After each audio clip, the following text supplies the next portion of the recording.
Ladies and gentlemen, the National Association of Manufacturers is pleased to welcome today a champion of manufacturing in America. Please help me welcome the 48th Vice President of the United States, Mike Pence.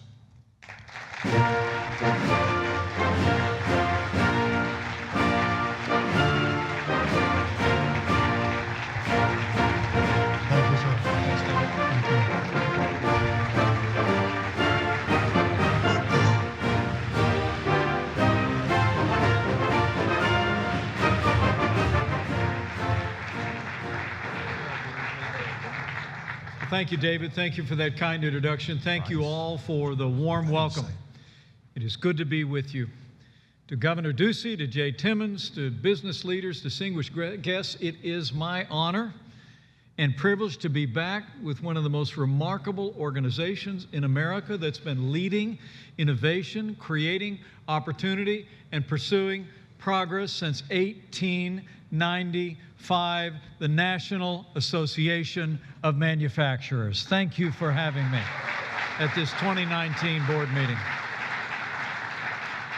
And as I get started, I know you've had a busy couple of days, and I wanted nevertheless to begin by bringing greetings from a friend of mine, a businessman who now is in a different line of work, but I know has made a great connection to all of you in this room and to business leaders around the country.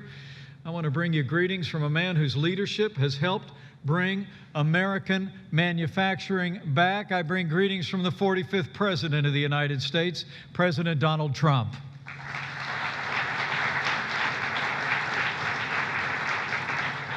And I want to also ask you to join me in thanking a great leader in our administration. He's been a champion for manufacturers and hardworking entrepreneurs all across America. I know you've already heard from her at this 2019 board meeting, but join me in thanking Linda McMahon, the administrator of the Small Business Administration, for her great work for American jobs and opportunities. Thank you, Linda.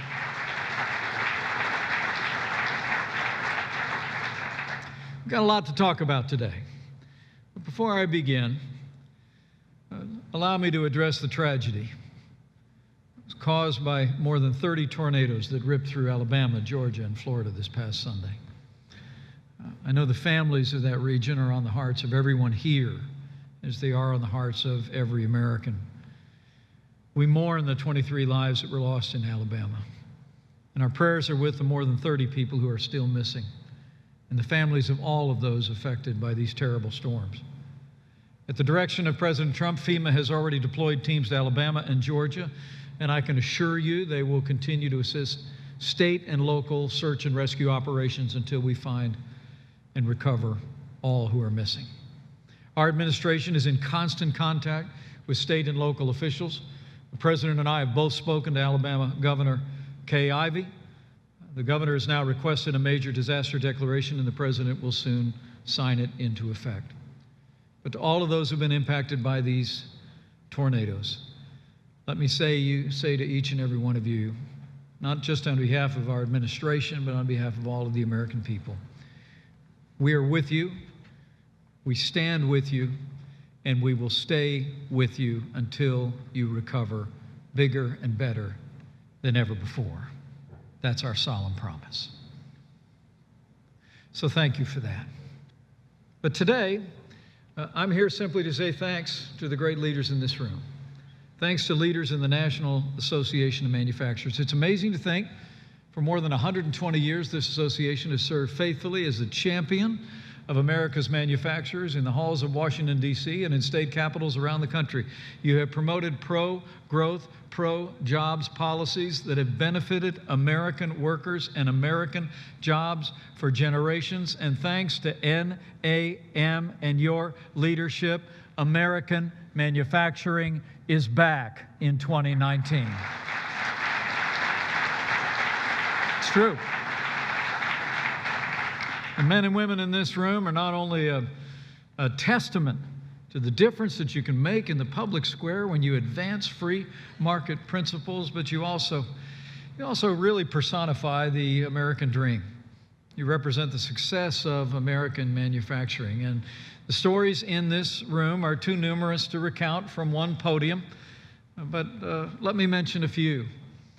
People like Charles Sukup, president of Sukup Manufacturing in Sheffield, Iowa. His father, Eugene, founded the company more than a half a century ago with little more than an idea to dry corn a little bit faster. I had the privilege to meet Charles and his family just 2 years ago. And to you, Charles, and to your family, we want to express our condolences on your father's passing last summer. Today, Charles and his company help feed people around the world as the world's largest family-owned manufacturer of grain bins, dryers, and other farm equipment. In fact, Sukup Manufacturing hired over 200 new workers in 2018 alone, and I think that leadership and that legacy of job creation is worth a round of applause. Thank you, Charles, and thank you to Sukup.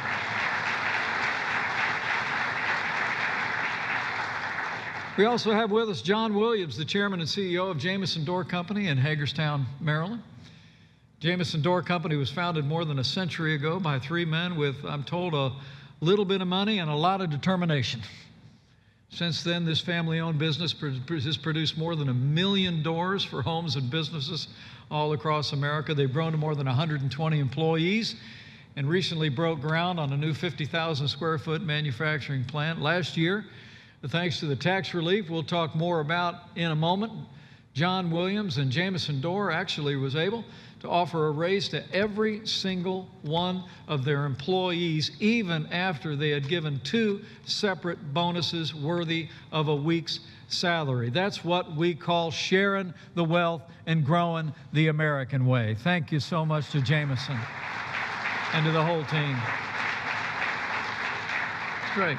John stood with us in the Rose Garden at the White House last April when the president highlighted the incredible boost those tax cuts have given to manufacturers across the country. And the truth is, for the past 2 years, business leaders like Charles and John and all of you in this room have been lending your support to advance the agenda that the president and I were elected to bring to Washington, D.C., because you knew it would make a difference, not just in your companies, but in your communities, in your state, in your nation.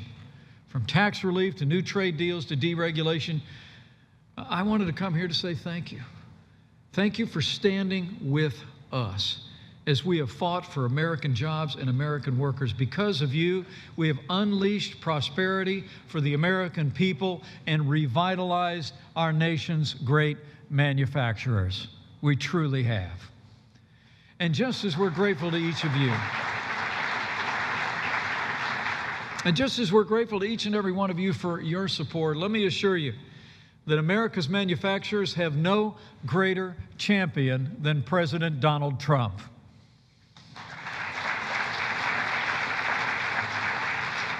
This is a president whose family lived the American dream, came up in a small business of his own, a small family business, watched his father build an enterprise. He had a bigger dream. He wanted to go across the river and build the big buildings on Manhattan Island and eventually build a national and an international name and reputation in construction and hotels and hospitality. But this is a president that understands that a nation grows if a nation builds. He understands that manufacturing is vital to our nation.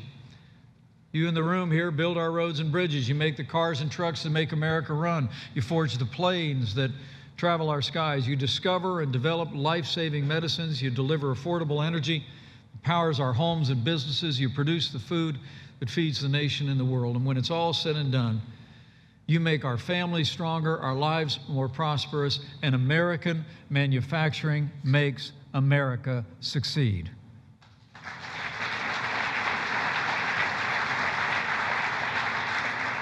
You also create good-paying jobs that are really the foundation of the American dream for millions of our fellow citizens. You know, I come from the state of Indiana where, back when I was governor, I used to say in the Hoosier State, we do 2 things well. We make things and we grow things. And I know the strength that manufacturing is in my home state and is in states all across this country. You actually, at this very moment, manufacturers employ more than 12 million Americans in all 50 states. And as President Trump said when he spoke, to you in our first year in office, the drive and dedication of your workers makes this country run. and their creations power our communities and protect our nation. The truth is, American manufacturing and American manufacturing workers are the backbone of America. It's the truth. And all told, manufacturers contribute more than $2 trillion to our economy, and the overwhelming majority are small businesses. And this president understands the critical role that manufacturers play in the life of our nation, and since day one, as you've observed and partnered with us, we've been fighting to make it easier for you to make the products that make America, and easier for the men and women who work on your shop floors to succeed. Since the 2016 election, I'm proud to report to you that with your strong support for the policies that we've advanced, businesses large and small across this nation have created 5.3 million new jobs, and that includes good-paying manufacturing jobs all across America. You know, it's amazing to think under the last administration, more than 2,000 manufacturing jobs were lost every single month on average. 210,000 jobs lost to manufacturing over the 8 years of the past administration. In fact, the truth is the last administration all but gave up on manufacturing in America. I'll never forget at a town hall meeting in 2016, right after my running mate had promised that we would bring back manufacturing jobs, then President Obama memorably asked, quote, "What magic wand do you have?" Remember that? He couldn't believe it. He said, quote, "What exactly are you going to do?" Adding, quote, "There's no answer to it." The words of the last president of the United States. But you in this room knew we did have an answer. Less government, less taxes, less regulation, and President Donald Trump. And we thank you for your leadership and support. The truth is, in our first year in office, we more than made up for the loss of manufacturing jobs under the last administration. And today, thanks to your hard work and this president's leadership, there have been 480,000 new manufacturing jobs created since Election Day. No magic wand, just common sense American ideals put into practice, and manufacturing is roaring back.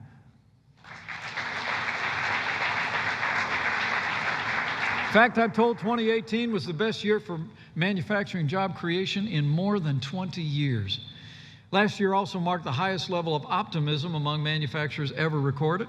Just a few months ago, NAM announced that more than 92% of American manufacturers have a positive outlook on the future. And I can just tell, looking at all of your faces, that that statistic is holding even through today. But you know, it's not just manufacturing.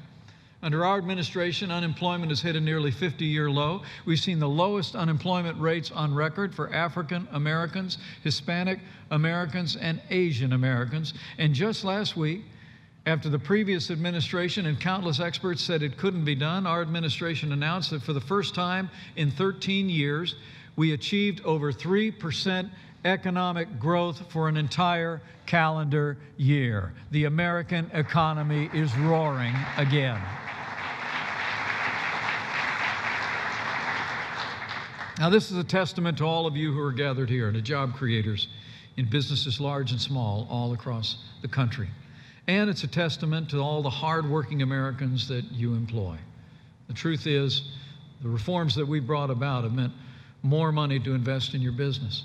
A growing economy also means more money for your workers and for their families. And one of the most encouraging statistics of the President and me is that after years where we saw wages, stubbornly stuck at a modest level of growth, today wages are rising at the fastest pace in more than 10 years. They're growing fastest for blue-collar workers, the backbone of the American economy. The forgotten men and women of America are forgotten no more. And working Americans are prospering as they haven't done so for more than a decade. And I don't have to tell you in this room, this hasn't just happened. It's a direct result of the leadership and the policies that President Trump and our administration have been advancing and that you've been fighting for, literally fighting for since day one of this administration and throughout the long tenure of this great association. But just look at what we've done in the area of regulation alone. The National Association of Manufacturers actually studied this issue, and I'm told that you found that federal red tape costs manufacturing businesses an astounding $19,500 per employee per year.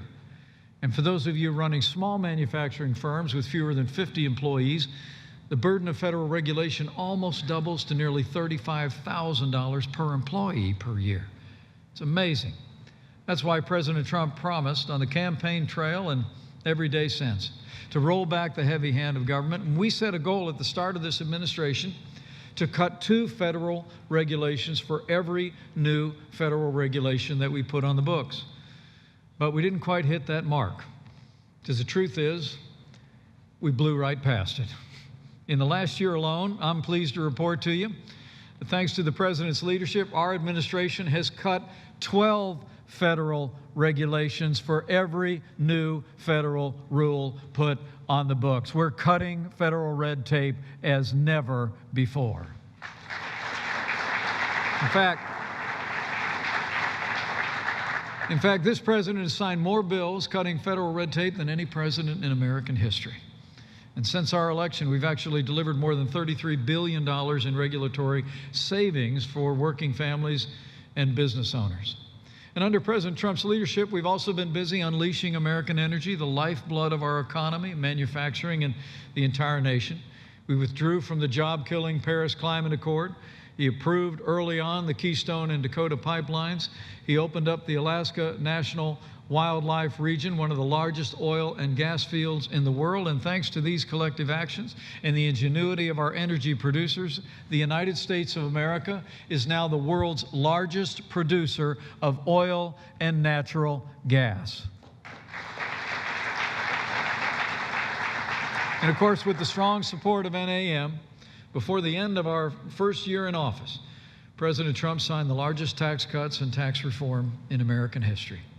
We cut taxes across the board for working families, family farms, and businesses large and small, and manufacturers just like those gathered here. We slashed the corporate tax rate from the highest in the developed world to below the average. We eliminated the death tax for nearly every American small business owner, and we gave businesses like yours the ability to deduct 100% of the cost of your new equipment for the next 5 years. For decades, jobs and investment poured overseas, but in the past 2 years, company after company have been making record investments right here in America, because under this president and this administration, we will always promote and protect what the president calls those 4 beautiful words: made in the USA.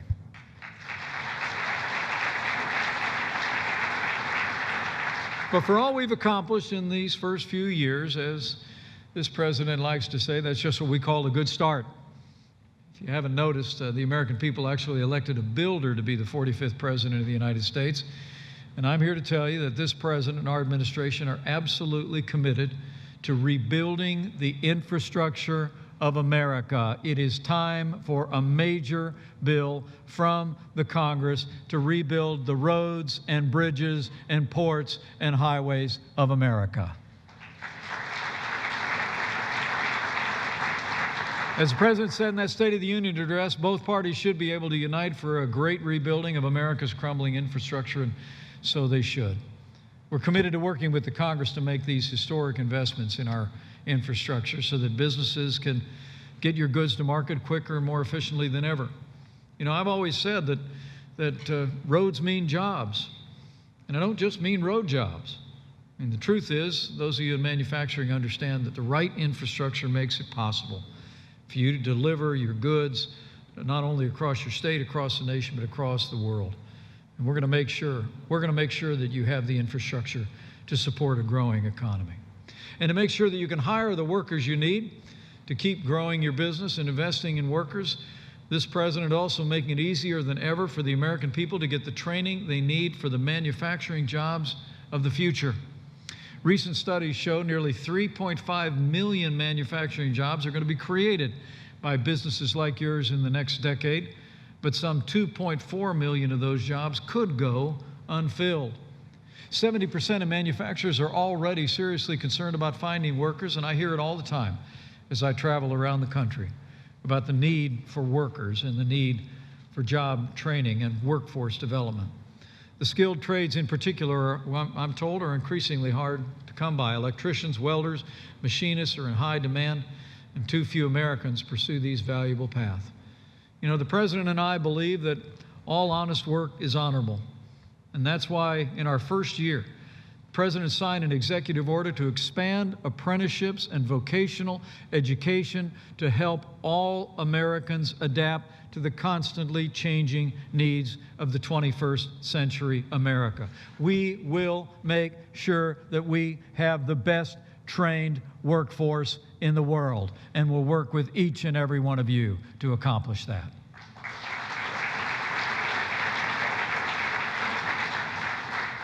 But it's not just here at home where we've been fighting for America's manufacturers. This President's also been busy forging new trade deals that put American jobs and American workers first. From Europe to the Indo-Pacific, we're negotiating deals that are built on the principles of free, fair, and reciprocal trade. And let me take a moment to thank all the leaders of this great organization for your strong support of our administration last year when the President negotiated and signed a replacement for the outdated NAFTA deal. The United States-Mexico-Canada agreement has arrived.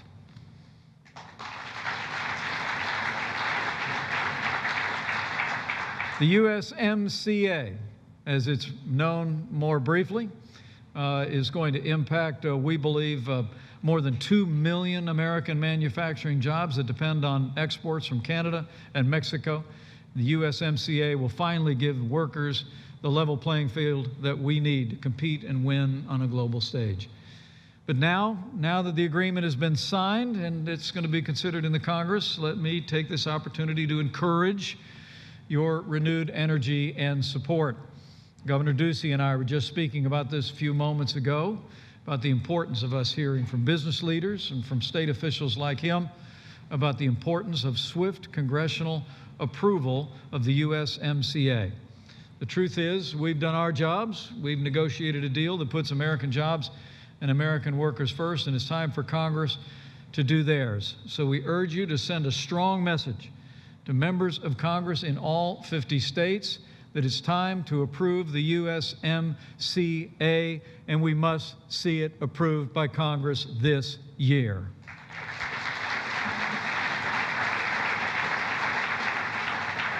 While we've been forging new trade deals, we've also been standing up to unfair trade practices where we've encountered them around the world, and that most especially applies to the relationship and the challenges that we've faced in our economic trading relationship with China. For too long, China has pursued policies that are inconsistent with free and fair trade, and we all know it.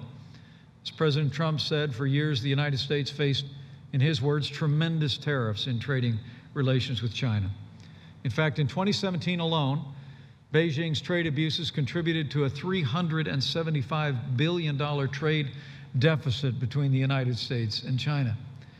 But as President Trump made clear, those days are over. You know, I'll never forget one of the early meetings in the first year of our administration with Chinese officials that came to the Oval Office in the White House. The business leaders in the room would have loved to have been there. You know, this president has a way of negotiating the way you all do over business deals every single day. There's a friendliness about it, there's a cordialness about it, and then there's a directness about it. And I'll never forget when we sat in the Oval Office with one of the Chinese officials that had come over. The president told him, you know, things have to change, that $400 billion trade deficits was no longer acceptable. Business as usual had to change. But he started it out by saying, look, he looked at them and said, look, you all have done your thing. And he said, that's the past. This is now the future. He said, I'm not looking backwards, I'm looking forwards. But he did look at this Chinese official, I got to tell you, and he said, He looked at him, he referred to a trade barrier, Governor, that had been erected sometime in the early part of the last decade. And the president looked at him across the Oval Office and he said, "Would you all put that trade barrier up?" And he said, "Yeah, we did." And he said, "Do you mind if I ask you, how'd you get away with that?" And the Chinese official looked at him rather shyly and said, "Nobody ever called." And the president just said, "Well, there you have it."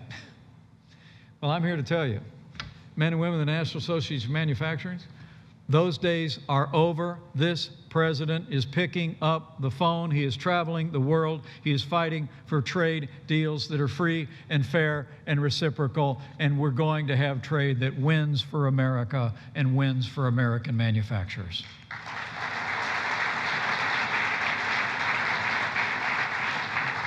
Now, 2 weeks ago, I'm pleased to report a delegation of Chinese officials came to Washington, D.C. to continue our ongoing negotiations. As the president reported there, that we've made substantial progress, most especially on structural issues, things like intellectual property and forced technology transfers, all the kinds of things that have beset American manufacturers seeking to do business in that part of the world. The president said, and we all recognize that for the first time, America's put ourselves in a position of strength, having imposed tariffs of some $250 billion, and I can assure you that negotiations are going to continue. The president's actually announced that he's making plans to meet with President Xi in the near future to resolve outstanding issues. In fact, we're so encouraged that because these discussions have been so productive, the president decided to delay an increase in American tariffs that had been scheduled for just a few days ago. But I want to promise each and every one of you in this room, President Trump and our administration will continue to stand strong until we establish trade between the United States and China that is free and fair and reciprocal.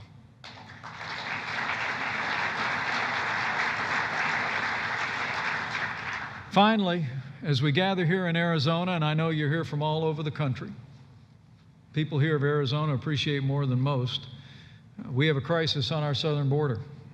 And this president has stepped forward to provide leadership to address that crisis. The truth is, despite what you may hear from some of those that oppose the president's border security agenda on Capitol Hill, this is a crisis the likes of which we've never seen before. I mean, for the first time ever, the majority of illegal immigrants coming into our country are unaccompanied minors and families, people who are being exploited by drug cartels and human traffickers to make the long and dangerous journey north to our southern border.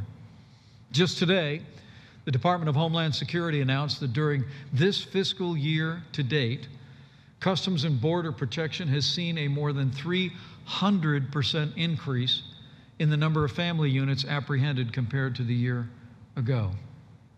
And we saw an incredible rise in the number of large groups who are attempting to cross the border. 2 years ago, the governor knows these numbers well. 2 years ago, Border Patrol only encountered 2 groups of 100 or more individuals. But today, Secretary Nielsen announced that more than 70 large groups have been apprehended, a total of more than 12,000 people. Now, Democrats in Washington say this is a manufactured crisis, but the only thing manufactured is their outrage. Every day we don't secure our border, we allow the crisis to worsen. More lives to be endangered on both sides of the border. More drugs to flow into our country, and more harm to come to American jobs and American workers. That's why President Trump has taken such a strong stand for border security. We've already started to build the wall. We've secured some $23 billion for border security funding, and the president used his authority under the law to declare a national emergency on our southern border. Now, some in Congress are trying to stop the president from exercising the authority that Congress gave him to address this very real crisis. So today, allow me to call on each and every one of you to join us in calling on members of the Senate to support the president's emergency declaration, stand up for border security, and put the safety and security and well-being of America first.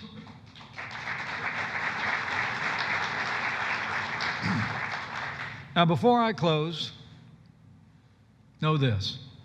In the days and weeks and months ahead, we're going to continue working to ensure that our nation's manufacturers grow and thrive, because we know that when you succeed, America succeeds.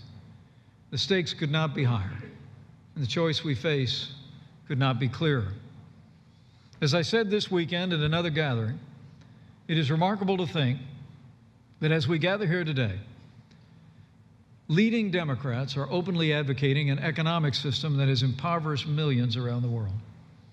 Under the guise of what's called Medicare for All, or the Green New Deal, Democrats in Washington, D.C. and in the national debate are embracing the same tired economic theories that impoverish nations and have stifled the liberties of millions over the past century. That system is socialism. What they're actually offering is just more of the same. More taxes, more spending, more government, and less freedom. I've said before, I'll say it again. It was freedom, not socialism, that gave us the most prosperous economy in the history of the world. It was freedom, not socialism, that ended slavery, won 2 world wars, and stands today as a beacon of hope for all the world. It was freedom, not socialism, that is moving us beyond the prejudices of the past to create a more perfect union and extend the blessings of liberty to every American. It was freedom, not socialism. It gave us the highest quality of life, the cleanest environment on earth, and improved the health and well-being of millions around the world. The truth is, what Medicare for All really means is quality health care for none. And the only thing green about the Green New Deal is how much green it's going to cost all of us if they ever actually pass it into law. The truth is, Margaret Thatcher had it right. The trouble with socialism is you eventually run out of other people's money. The truth is, we want to make poor people richer, they want to make rich people poorer. We want to make poverty more rare, they want to make poverty more comfortable. I mean, that really is the choice that we face today. For all the progress that we have made over the last 2 years, as we look at the days ahead, and I look at this gathering of extraordinary business leaders and job creators from all across the country, I hope you'll see that choice before us as well. It is a debate between freedom and socialism, a debate between personal responsibility and government dependence. The President said it well in his State of the Union address. In his words, America was founded on liberty and independence, not on government coercion, domination, and control. And so I say, the moment America becomes a socialist country is the moment America ceases to be America. So I say to all of the leaders gathered here today, for the sake of our economy and our jobs, for the sake of all the hard-working people that are living the American dream, working at great companies like yours or aspiring to work with you and work in your enterprises, for all of those that have a dream and want to live it out, and for the sake of our freedom, let's say no to socialism. Let's say yes to freedom and prosperity and the pro-growth agenda that we know will make America strong.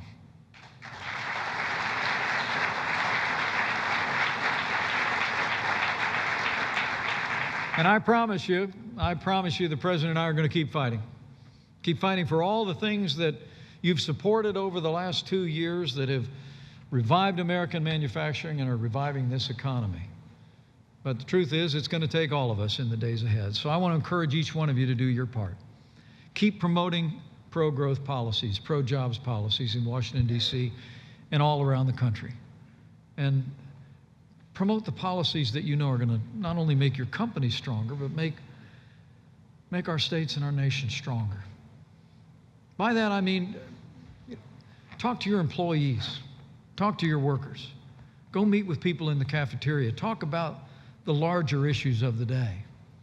Talk about how we've been able to roll back taxes and regulation, how we've been able to fight for free and fair and reciprocal trade in ways that are contributing to their livelihood and the opportunities that they and their family have.